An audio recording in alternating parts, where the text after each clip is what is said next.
Hi friends, నేను ఇప్పుడు ఇప్పటి నుంచి క్రికెట్ రివ్యూ చేద్దాం అనుకుంటున్నాను. ఇది మీ అందరు సపోర్ట్ ఇవ్వాలని కోరుకుంటున్నాను. సో మనం ఫస్ట్ టాపిక్ వచ్చి ఏంటంటే క్రికెట్ రివ్యూస్లో ఇవాళ PCB to play match against India on February 15th. Actually ఏమైంది, బంగ్లాదేశ్ వాళ్ళు వరల్డ్ కప్ ఆడడానికి బైకాట్ చేస్తే వాళ్ళకు సపోర్ట్ చేస్తూ పీసీబీ ఏం చెప్పింది, నేను ఈ వరల్డ్ కప్పే ఆడని చెప్పేసింది. అయిపోయిందా? వాళ్ళు ఎప్పుడైనా మాట మీద వాడతారా? నిలబడారు. ఏం చేశారు, సార్ లాస్ట్కి అలా కాదు ఇలా కాదు, నేను ఈ వరల్డ్ కప్ ఆడతాం కానీ ఇండియాతో మ్యాచ్ మొత్తం ఆడము అని చెప్పారు. అయిందా? వాళ్ళ ప్రైమ్ మినిస్టర్ వచ్చి బయటకు వచ్చి we're not going to play against India అని అన్నాడు. 2 స్టేట్మెంట్ ఇచ్చాడు. అయిందా? నేనేమైంది, ICCI and Bangladesh cricket board కలిసి టాక్స్ చెప్పారు. ఎవరితో? పీసీబీతో. వీళ్ళు ఇక్కడ ఏం చేశారంటే, మేము ఆడకపోవడం కారణము ఏదేదో రీజన్ కాదు, మీరు బంగ్లాదేశ్కి సపోర్ట్ ఇవ్వలే కాబట్టి మేము బైకాట్ చేసాం మ్యాచ్ని అన్నారు. సో అప్పుడు ఏమైంది, కానీ ఈ టాక్స్లోకి బీసీబీ వచ్చింది, అంటే బంగ్లాదేశ్ క్రికెట్ కూడా వచ్చేసింది మాట్లాడడానికి. అంటే అక్కడ ఏం చేస్తాం, మన పాకిస్తాన్ వాళ్ళు మాకు కొంచెం అమౌంట్ ఎక్కువ కావాలి అంటే, ఇప్పుడు ఏంటంటే ఐసీసీకి ఒక 100 రూపీస్ వచ్చాయంటే అన్ని ఈవెంట్స్ తోటి, అందులో నుంచి సమ్ 5.75% అంటే ₹5.70 పాకిస్తాన్కి వెళ్తుంది. మనకు 33 చేంజ్ వస్తామన్నమాట అమౌంట్. వాళ్ళు ఇప్పుడు ఏంది, మాకు 5% కాదు ఎక్కువ ఇయ్యని అడుగుతున్నారు. ఇది చూడు కామెడీ. కాకపోతే ఇప్పుడు వీళ్ళకి ఏంది అంటే, ఇప్పుడు ఒకవేళ ఇండియా మ్యాచ్ ఆడకపోతే వీళ్ళకి ఆల్మోస్ట్ 350-400 crores ఫైన్ పడుతుంది. ఆ ఫైన్ కడే పొజిషన్ వాళ్ళు ఉన్నారా? లేరు. ఎందుకు అంటే వాళ్ళ దేశంలో తిండి తినే డబ్బులు లేవంటున్నారు. ఇప్పుడు ఫైన్ కట్టే సిచ్యువేషన్ ఉంది వాళ్ళకి, లేదు.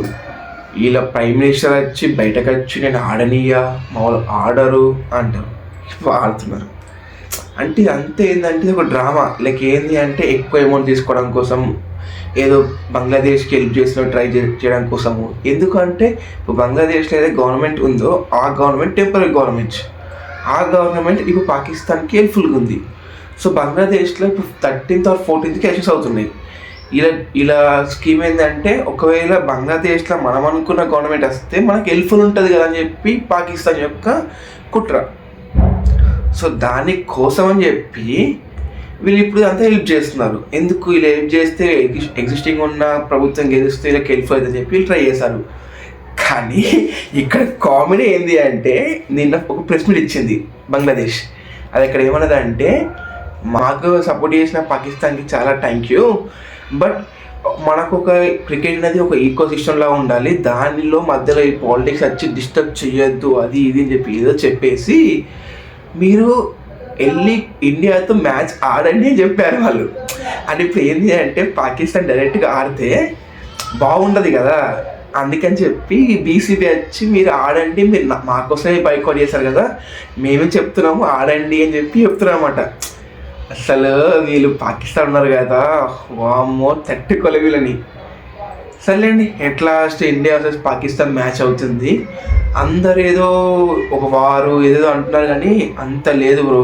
అప్పట్లో ఇండియా పాకిస్తాన్ మ్యాచ్ అంటే ఏదో ఒక వార్ లాగా ఉండేది ఇట్లా, కానీ ఇప్పుడు ఏముంది బ్రో, ఏం లేదు. ఎట్లయిపోయిందంటే, ఒకవేళ పాకిస్తాన్ ఇండియాని ఓడిస్తే, అది జరగదు బట్ ఓడిస్తే దాన్ని మనం అప్సెట్ అనాల. లైక్ జనరల్ అప్సెట్ అంటే ఎలా ఉంటుంది అంటే, జింబాబ్వే వచ్చి ఇండియన్ వస్తే ఏదైతే మనం అప్సెట్ అంటామో, అలా ఒకవేళ పాకిస్తాన్ వచ్చి ఇండియన్ ఓడిస్తే దాన్ని అప్సెట్ అనాల. ఆ సిచ్యువేషన్ ఉన్నారు వాళ్ళు మన మ్యాచ్ చూసాక ఎట్లా ఆడారు వాళ్ళు. సో మ్యాచ్ అయితే ఇంట్రెస్టింగ్గా అంటే ఏదో వన్ సైడ్ మ్యాచ్ అనిపిస్తుంది, బట్ ఎంతైనా ఇండియా పాకిస్తాన్ మ్యాచ్ అయ్యి అందులో ఇండియా గెలిస్తే మనకు వచ్చి కిక్కే వేర్రా. సో మ్యాచ్ అయితే అవ్వాలని కోరుకుంటున్నా, మ్యాక్సిమం అవుతుంది కూడా. సో అందులో ఇండియా కంపల్సరీ చాలా డామినేట్ గెలవడం కాదు, చాలా డామినేటింగ్ గెలవాలి. మరి ఇప్పుడు నెక్స్ట్ మ్యాటర్కి వస్తే, బీసీసీఐ 2026 సెంట్రల్ కాంట్రాక్ట్ రిలీజ్ చేస్తుంది అనమాట. సో మాకు సెంట్రల్ కాంట్రాక్ట్ చూద్దాం ఇందులో ఏమున్నాయో. ఇప్పుడు సెంట్రల్ కాంట్రాక్ట్ చూస్తే మనకి ఏంటి అంటే, సెంట్రల్ కాంట్రాక్ట్లో మనకు grade A, grade B, grade C ఉంటాయి అన్నమాట, 3 గ్రేడ్లు ఉంటాయి. సో ఇప్పుడు ఇది ఏంటి అంటే, గ్రేడ్ ఏలో శుభన్ గిల్, జస్మిత్ బుమ్రా, రవీంద్ర జడేజా. ఎందుకు అంటే వీళ్ళు గిల్ వచ్చి 3 ఫార్మాట్స్ ఆడతాడు, బుమ్రా 3 ఫార్మాట్స్ ఆడతాడు, Jadeja two formats like okay అంటే ఇప్పుడు ఓడి ఆడకపోవచ్చు అంటే యాజ్ ఆఫ్ ఇట్ ఫామ్ బట్టి మేబీ జడేజాని అక్షర్ పటేల్ రీప్లేస్ చేయొచ్చు. But as of now two formats ఆడుతుంది కాబట్టి గ్రేడ్ ఏలో పెట్టారు. ఇప్పుడు గ్రేడ్ బికి వస్తే సుందర్ అంటే వాషింగ్టన్ సుందర్, కేఎల్ రాహుల్, మొహమ్మద్ సిరాజ్, హార్దిక్ పాండ్యా పెట్టారు. ఓకే. గ్రేడ్ సికి వస్తే అక్షర్ పటేల్, తిలక్ వర్మ, రింకు సింగ్, శివన్ దూబే, సంజు శాంసన్, హర్షదీప్ సింగ్, ప్రసిద్ధ్ కృష్ణ. ఇలా పేరు మిస్ అయింది కదా, ఇషాన్ కిషన్. ఇప్పుడు ఇషాన్ కిషన్ వరల్డ్ కప్లో ఓపెనింగ్ చేస్తున్నాడు. లాస్ట్ టైం ఆయన సెంట్రల్ కాంట్రాక్ట్ ఉండే కానీ 2024లో సెంట్రల్ కాంట్రాక్ట్ ఉండే. 2025లో ఏమైందంటే లైక్ ఆయన ఇండిసిప్లిన్ యాక్టివిటీస్ వల్ల రిమూవ్ చేశారు. బట్ ఇప్పుడు ICC world cup T20 world కప్లో ఓపెన్ చేస్తున్నాడు. సో ఆయన యాడ్ చేసి ఉండే అట్లీస్ట్ సిలో. సరే, ఇప్పుడు నీకు డౌట్ రావచ్చు, ఇద్దరు నేమ్స్ మిస్ అవుతున్నాయి అని చెప్పి కదా.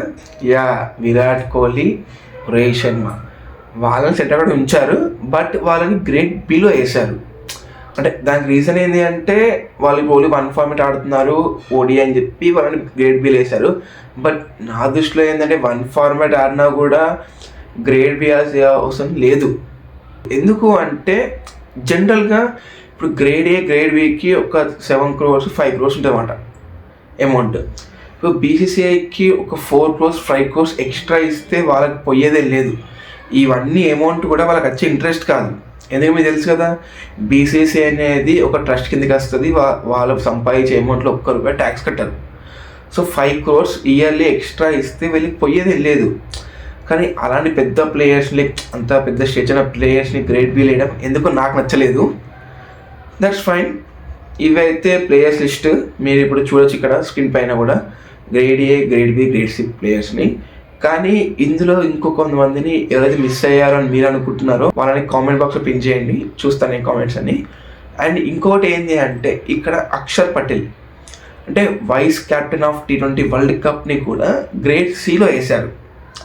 యాక్చువల్ ఇప్పుడు ఏంటంటే Akshar Patel is likely going to replace Jadeja in one day అని చెప్పి చాలా న్యూస్ ఉన్నది. కొన్ని మ్యాచెస్ కూడా ఆడుతున్నాడు. అలాంటి ప్లేయర్ని ఇప్పుడు మల్టీ ఫార్మేట్ అవుతారు ఆయన కూడా. ఆయన గ్రేడ్ సిలో వేయడం ఎందుకు, గ్రేడ్ బిలో వేయచ్చు కదా. సో అదొకటి. ఇప్పుడు రింకు సింగ్ అయితే గ్రేడ్ సిలో వేశారు, అది ఓకే. ప్రసిద్ధ్ కృష్ణని కూడా గ్రేడ్ సిలో వేశారు, అది కూడా ఓకే. సో ఇది నా ఒపీనియన్. మీ ఒపీనియన్ మీరు చెప్పండి.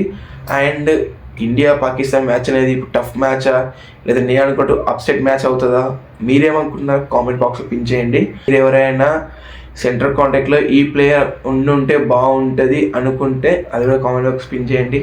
Thank you. Stay tune, support me. ఇది నా ఫస్ట్ వీడియో క్రికెట్ రివ్యూ మీద. మిస్టేక్స్ ఉంటే మీరు కామెంట్ చేయండి, నేను రెక్టిఫై చేసుకుంటా. Thank you.